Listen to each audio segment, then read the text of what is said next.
So, the Enterprise F is now canon to Star Trek. The design created in Star Trek Online has graduated to full canon, although the circumstances around its creation will have to have been shaken up somewhat to make it fit, but I'm okay with that.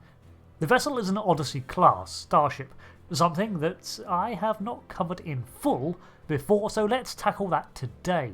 Ships named Enterprise have always been on classes of vessel that best fit the general purpose of Starfleet, in that the Constitution, Excelsior, Ambassador, Galaxy and Sovereign classes were all shaped by their time, but all considered multi-role vessels able to operate for extended periods of time away from base and chart space.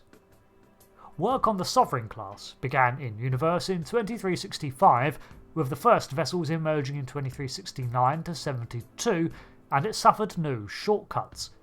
The Sovereign was the pinnacle of Starfleet design and replaced the Galaxy class before it as the frontline cruiser, although it had many features stripped away from its predecessor class, such as its civilian facilities, and it had the addition of more technologies geared for combat.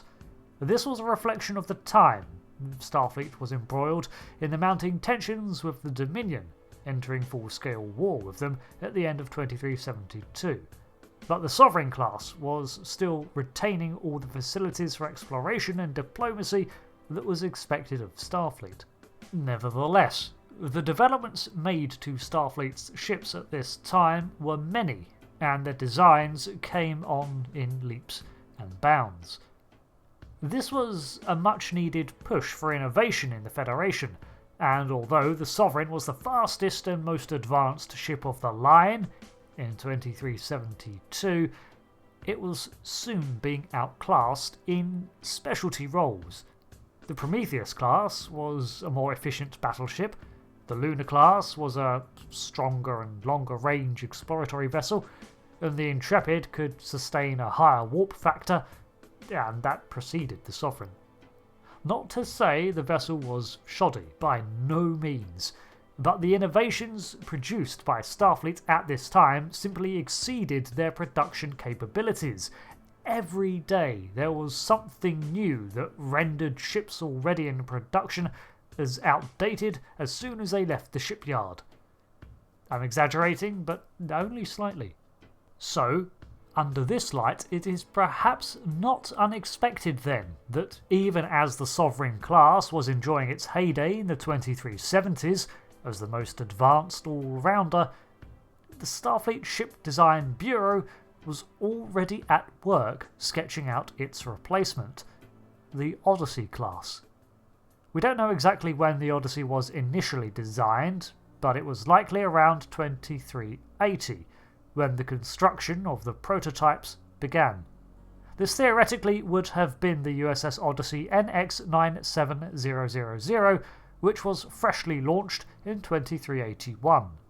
The following comes from the Picard prequel series of books and comics, which cites the USS Verity NCC-1701-F as the ship Admiral Picard was assigned to during the Romulan evacuation efforts of 81 to 85. The USS Verity, I suspect, was the USS Odyssey, simply given a name change in an NCC registry when it was officially put into service. But why this vessel class for the evacuation? Well, as Starfleet's newest ship, it was a sign that they were taking this extremely seriously, and the ship itself had a crew capacity of 1,600 with an evacuation limit far higher than that. Also, rather selfishly, it also provided a relatively safe testing ground for the class. Evacuations and meetings, with extended flight time in between, nothing overly intensive. However, production on the Odyssey was likely slowed considerably when Starfleet pivoted to the creation of the evacuation fleet of Wallenberg-class ships. This was all that was being produced by shipyards like Utopia Planitia under the oversight of Geordie LaForge. The Romulan evacuation came to an end, however, with the Zhat Vash and Tal Shiar attack on Utopia Planitia, where the synthetic androids and automated defences were turned on the primary Federation shipyard.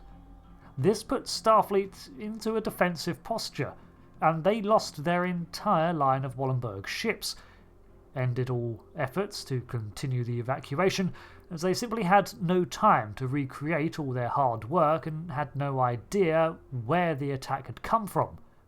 So the Federation stood by, halfway through its evacuation plan, bristling and awaiting another attack that never came, while the Romulan sun exploded and wiped out Romulus.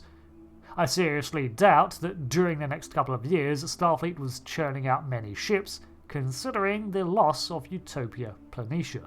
This is speculation, but I suspect that this is the reason that the Odyssey class was first seen in 2381, but still considered top of the line enough by 2402 to warrant a new Enterprise, the NCC-1701-F. The Odyssey Star Cruiser was to replace the Sovereign, which too was still in use by the 25th century, just as the Galaxy had been in use when the Sovereign was in production. The Odyssey was the largest ship produced, at 1,061 metres long, 371.88 wide, and 147.9 tall, and it weighed in at 6.6 million tonnes. It's a big boy! It had a maximum warp speed of 9.99 and had a split neck design, which was there to reduce the subspace wake and thereby reduce the damage done in the same way as variable warp geometry or the Sovereign's lower profile. In the games, it was also outfitted with the early quantum slipstream drive. This has been seen to be in use by the USS Dauntless in 2383, Admiral Janeway's ship, so it could be standard issue by the launch of the Enterprise F. Its warp core was the Udyne 46A M-Arc warp core, and it was outfitted with twin Caranyard hyper-impulse engines, with a further 10 Ziv-Ren SR-83 impulse thrusters for manoeuvring. Those are certainly words. Want more? As befitting an advanced exploration vessel, it had top-of-the-line DYN-75 multi-band linear sensor suites, 4 more additional OmniWave passive sensor matrices, and a singular J-Dome omnidirectional sensor array beneath the saucer section. It was heavily armed too, featuring 18 Mark 12 phaser arrays and 4 torpedo launchers. Like many of their ships that came before it, the Sovereign and Galaxy included, it featured a saucer separation ability for both combat and evacuation purposes. Additionally, it also housed an Aquarius-class escort ship, which was a vessel in its own right that was docked in the rear of the vessel. This could be launched far more easily than the saucer separation and served to undertake missions for which the Odyssey itself was too large or unwieldy to operate, navigating a debris field or atmospheric flight, for example. This utility reflected the Odyssey's self-reliance, following the previous design ethos to have it act away from starbases for extended periods and without support. The Odyssey was named after the Apollo CSM-109 spacecraft as part of the Apollo moon landing program, and the Aquarius was the name given to the detached lander module.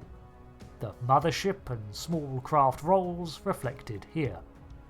In the game, there was a specific design wing for the Odyssey class that further developed several subclasses for specialised roles as technology developed further, with the Yorktown, Endeavour and Sojourner versions of the Odyssey.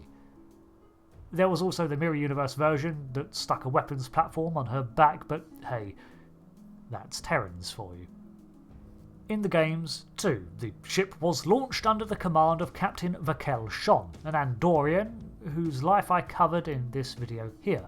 Suffice to say, with the initial launch of the Enterprise F being in late 2409 in this game, the addition to canon means that it must precede this, so we are likely to see a different captain altogether, although Shon would probably have been on the USS Belfast at the time of 2402. I'm eagerly awaiting more lore on the Enterprise F, and to see how the continuity of the Odyssey class has been adapted to fit the primary lore. As more is revealed, I will be covering it. If you want even more information on the Odyssey, I have compiled a small playlist and linked it below, so enjoy that, and thank you for watching this video. I've been Rick, and I'll see you for the next one. Thanks again, and goodbye.